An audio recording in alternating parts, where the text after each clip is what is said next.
As the second phase of Lok Sabha polls in Karnataka approaches, the Election Commission has undertaken extensive measures to enhance voter turnout despite the challenging weather conditions. With 14 constituencies set to go to the polls on May 7, including prominent areas in North Karnataka, attention is drawn to the candidates vying for these seats and the overall participation of the electorate.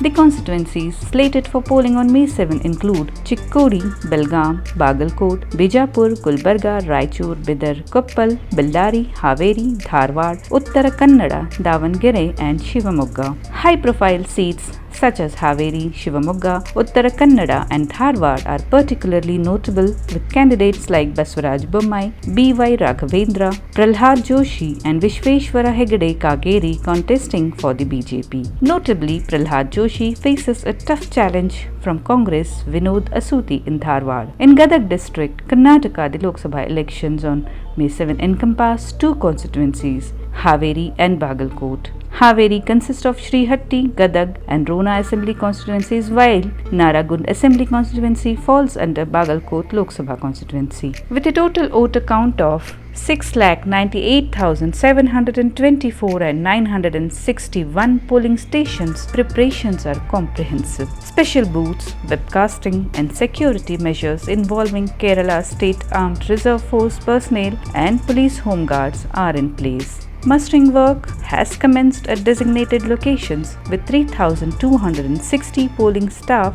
deployed to ensure smooth functioning. Transportation routes using KSRTC buses, jeeps and minibuses are established for voter convenience. Voting will take place from 7 am to 6 pm, ensuring a seamless operation of voting machines. In the first phase of the general elections in Karnataka, which encompassed 14 constituencies, the state witnessed a commendable 69.56% voter turnout. As the second phase approaches, prompts us to ponder the potential voter turnout and individual decisions regarding participation. What factors do you think will influence voter turnout in this phase? Will you make your voice heard by casting your vote despite the prevailing circumstances? It's essential for each citizen to contemplate their role in shaping the future of the nation.